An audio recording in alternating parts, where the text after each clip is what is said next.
네, 안녕하세요. 테슬라 투자로 운대하기 아트라운 팀입니다. 오늘 주제는요, 테슬라 올해 기대할 만한 부분은 이라는 주제로 말씀을 드릴게요. 테슬라의 부당한 세금 공제 현황에 대해서도 알려드리도록 하겠습니다. 3대 지수 간략히 살펴보고 가도록 하겠습니다. 오늘 3대 지수 1% 넘게 크게 빠졌는데요. 예상으로또는 강한 고용지표 발표로 연준의 긴축 우려가 더 강화되면서 일제 하락 마감했다라고 볼 수 있겠습니다. 자, 오늘은 노동부가 아니라 ADP라는 민간 회사에서 고용 보고서를 발표했는데요. ADP에 따르면 12월 민간 부문 고용은 직전 달보다 23만 5천 명 증가했다고 합니다. 전문가 예상치가 15만 3천 명이었으니까 상당히 높게 나왔다고 볼 수 있겠죠. 12월의 임금 상승 역시 전년 대비 7.3% 올랐는데요. 전달에 비해서는 좀 둔화된 편이었으나 여전히 높은 수준이기 때문에 아직도 강한 고용 시장을 읽을 수 있었습니다. 자, 현재 금리 인상 사이클에 있는데요. 이렇게 좋은 경제 지표는요, 시장의 나쁜 소식이라고 할 수 있겠어요. 왜냐하면 연준의 긴축 우려가 더 강화될 수 있기 때문이죠. 아무튼 정확히는 이제 오늘 저녁에 나올 미국 노동부의 고용 보고서가 중요할 것 같은데요. 자, 이 역시 좋은 경제 지표, 그러니까 고용 상황이 너무 좋다라는 식으로 나오면 또 시장이 한 차례 흔들릴 수 있을 것도 같습니다. 오늘 10년물 국채 금리는 거의 보합권을 유지했고요. 유가는 다소 상승하는 흐름을 보여주었습니다. 오늘 맵을 보시면 유가가 어느 정도 상승했기 때문에 에너지 주식이 올랐고요. 강한 노동시장은 미 연준의 긴축 강화를 의미하기 때문에 오늘 전반적으로 장은 다 빠졌다라고 볼 수 있을 것 같습니다. 아무튼 이제 오늘 저녁에 미국 노동부에서 발표하는 공식 고용보고서 발표가 있는데요. 아마 실업률은 3.7%가 나올 것 같고 비농업 공용지수가 20만 건 초반이 될 가능성이 높다라고 전문가들은 점쳐지고 있습니다. 저번 달에는 26만 3천 건이었는데요. 이것보다 좀 낮게 나오면 일단은 좋을 것 같은데 아직도 20만 건이 넘는다는 건 비농업 고용지수 상황이, 그러니까 고용 상황이 나쁘지 않다라는 것을 뜻하기도 하기 때문에 현재 같은 약세 시장에서는 또 한 번의 하락이 올 수도 있으니까 유의해서 투자하시면 좋을 것 같고요. 오늘 ADP 기준 고용지수가 다소 높게 나왔기 때문에 연준의 긴축 우려감도 올라가면서 다음 회의라고 할 수 있는 FOMC 회의 2월 1일에 있을 회의에 25bp 금리 인상 확률이 전에는 70%가 넘었었는데 이제 61%까지 내려온 상황이에요. 바로 이러한 고용 상황을 금리 인상 확률에 반영이 되고 있다라고 볼 수 있을 것 같고요. 계속해서 트래킹 해드리도록 하겠습니다. 나스닥 일봉 차트를 보면 제가 1500선을 빨리 좀 다시 한번 넘어서서 이 박스권 안에 들어왔으면 하는 바람을 내비쳤는데요. 타이트한 고용 상황 때문인지 오늘도 이를 넘어서지 못했고 1300선에 머무르는 모습입니다. 다만 현재 나스닥에 포함된 여러 성장주들이 경기 방어주보다도 못한 그러한 PER 값을 지금 보여주고 있습니다. 따라서 그래도 향후에 이익 전망치가 향상될 만한, 아니면 그 이익 어닝 수준을 다소 그래도 유지할 만한 기업들 위주로는요, 충분히 투자를 해볼 만한 상황이다라고 볼 수 있을 것 같아요. 천천히 한 주 한 주 매달 그렇게 모아가는 식으로 투자를 해나갈 필요가 있겠다라고 말씀을 드리겠고요. 테슬라는 오늘도 1억 5,700만 주의 거대 또 거래량을 보여주면서 2.9% 하락하는 것으로 마감을 했는데요. 110불 정도로 마감을 했습니다. 그래도 한 110불대에서 100불대에 지금 지지 라인을 어느 정도 만들려고 하는 모습인 것 같은데요. 자, 여기서 이렇게 쌍바닥을 만들고 올라가면 좋겠지만 아직까지는 하락 추세에 있기 때문에 보수적인 투자가 필요하겠다라고 말씀을 드릴게요. 지금 당장 많이 싸졌다고 한꺼번에 많이 매수하기보다는 매달 발생하는 월급과 같은 현금 흐름을 어느 정도 투자하는 개념으로, 저축하는 개념으로 접근하실 필요가 있겠다라고 말씀을 드리겠습니다. 자, 그리고 어제 뉴스와 관련돼서 제가 정정할 사항이 있습니다. 자, 어제 테슬라가 육상 차량용이 아닌 항공기나 선박, 장난감 등에 사용될 전기모터 판매를 위해서 상표권을 등록할 예정이다, 등록서를 제출했다라고 말씀을 드렸었는데요.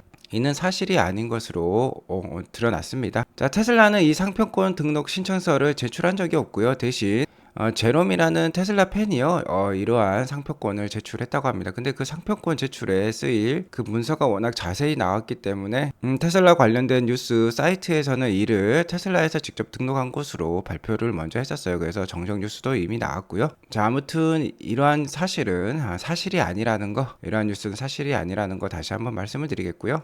올해 기대해 볼 만한 테슬라 요인으로는 ES 사업의 확장을 들 수 있겠습니다. 테슬라의 ESS 사업, 에너지 스토리지 서비스라고 볼 수 있겠는데, 자, 이는 메가팩이라는 이런 대형 배터리 팩으로 대표가 된다라고 할 수 있겠어요. 자, 이러한 메가팩은 태양광이라든지 풍력이라든지 이런 친환경 에너지 생산을 통해서 남는 에너지를 저장해 놓는 팩이라고 볼 수 있겠는데, 화석 연료 세상에서 이러한 사회에서 친환경 에너지 사회로 전환하는 데 있어서 필수적인 그러한 시스템이라고 볼 수 있습니다. 필수적인 설비라고 볼 수 있어요.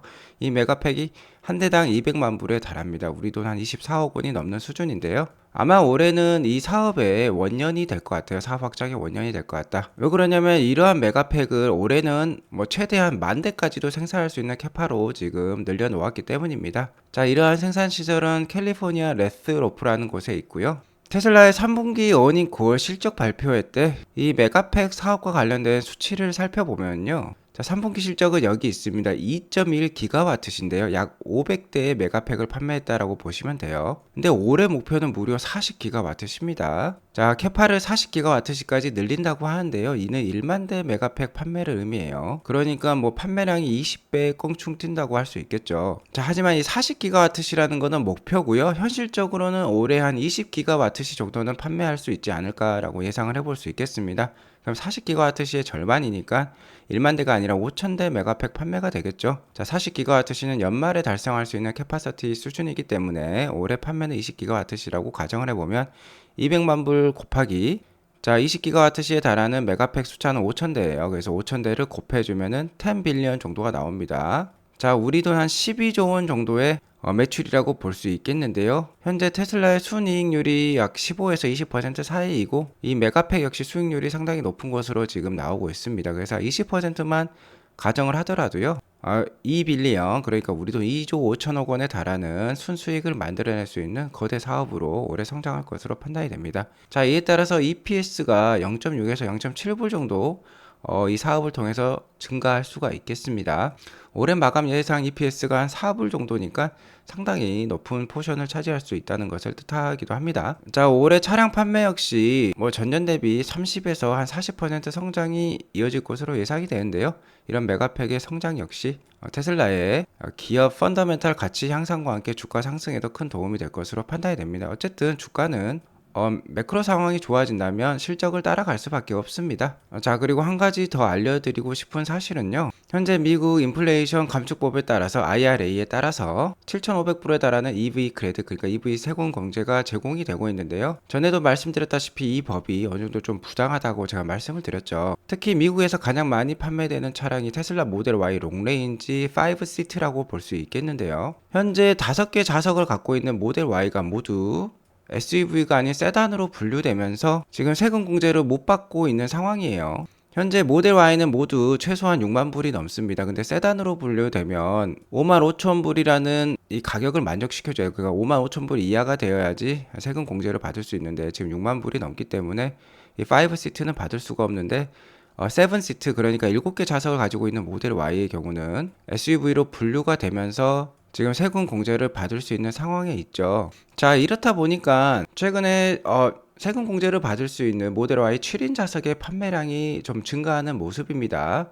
물론 그 판매량 수치는 1월이 시작된 지 얼마 안 됐기 때문에 정확히 파악이 힘들지만 딜리버리 예상 대기 일수를 보면요, 7인 좌석, 그러니까 모델 Y 7인 좌석은 지금 2월에서 4월까지 지금 밀린 상황이고요. 5인 좌석은 1월에서 3월로 나와 있기 때문에 자, 아무래도 7인 좌석의 수요가 높아졌다는 것을 알 수 있겠죠. 대기 일수가 증가를 했으니까. 자, 생각해 보면은 이 7인 좌석을 하려면요, 3,000불이라는 가격을 추가를 해야 됩니다. 이 옵션 가격이 2인 좌석을 추가하는 게 3,000불이에요.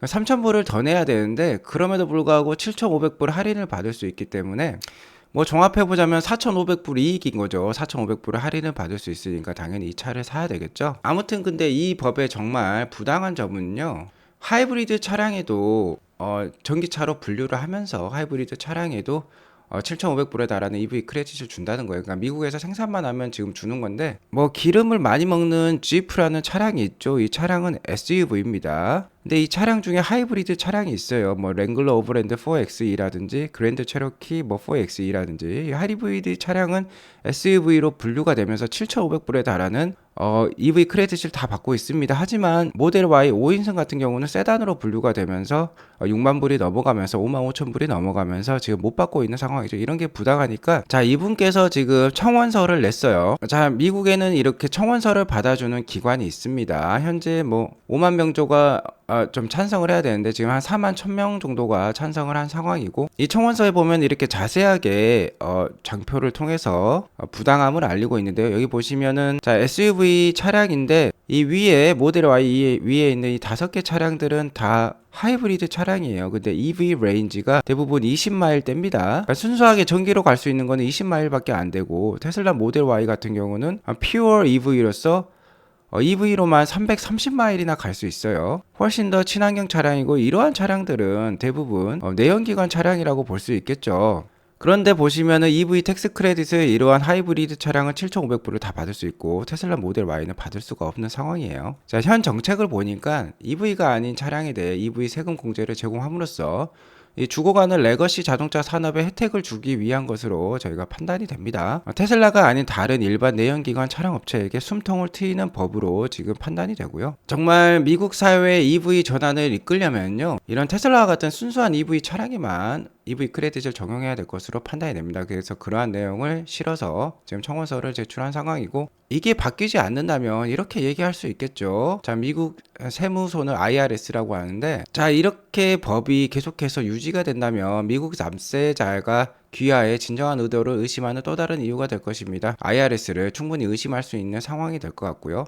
최악의 경우 부패가 될 수도 있다는 것이죠. 아무튼 테슬라 입장에서는 좌석이 7개인 차량을 많이 만들어내면 될 것 같긴 합니다. 하지만 법 자체가 워낙 지금 부당하기 때문에 좀 수정이 됐으면 하는 바람이고요. 어쨌든 나머지 모델 3라든지 모델 Y 7인승에는 이 혜택이 아직 적용이 되고 있으니까 아직까지는 테슬라에게 그렇게 나쁜 법은 아니겠다라고 볼 수 있을 것 같고, 만약에 이 청원제도로 법이 수정이 된다면 테슬라 기업 가치와 주가 상승에 더 큰 영향, 좋은 영향을 줄 수 있을 것으로 판단이 됩니다. 이것과 관련해서 계속해서 팔로우 해 드리도록 하겠고요. 올해 또 하나의 성장 요인으로서 유럽 시장을 들 수 있겠어요. 아까 ESS, 그러니까 메가팩에 대해서도 말씀을 드렸지만 유럽 시장이 올해 큰 성장을 보일 것으로 판단이 됩니다. 뭐 스위스라든지 노르웨이라든지 영국이라든지 이태리라든지 여러 시장에서, 프랑스라든지 스페인이라든지 여러 시장에서 테슬라가 친환경차 뭐 1위를 마크를 하고 있는데요. 올해는 그러한 추세가 더 강력해질 수 있습니다. 왜 그러냐면 기가 베를린이 이제 본격적으로 돌아가기 때문인데요. 작년에 유럽에 23만 대 정도를 판매를 했습니다. 그 중에 20% 정도만이 기가 베를린에서 생산한 부분이었어요. 그러니까 80%는 중국에서 수입해서 기가 상하이 수입해서 팔았는데, 이제 기가 베를린이 본격적으로 돌아가게 되면 훨씬 더 좋은 가격 경쟁력과 품질 경쟁력으로 또 물류 경쟁력을 통해서 많은 판매가 이루어질 것 같고요. 아무래도 유럽 소비자들은 중국산보다 독일산을 더 선호할 가능성도 높습니다. 자, 트로이 테슬라이크에 의하면 기가 베를린이 올해는 유럽 판매의 52% 포션을 차지할 것이다 라고 얘기를 하고 있고, 이 그래프를 보더라도 작년보다 매 분기 매달 높은 판매량을 보이고 있음을 알 수 있습니다. 또 이게 한 차례 더 올라가서 2023년에는 또 이러한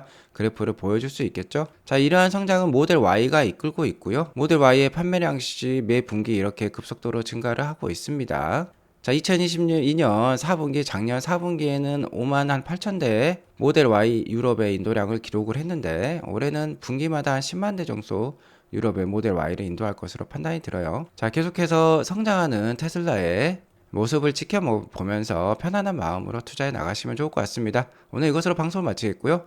오늘 방송이 도움이 되었으면 구독과 좋아요, 알람 설정 꼭 눌러주세요. 오늘도 시청해주셔서 감사합니다.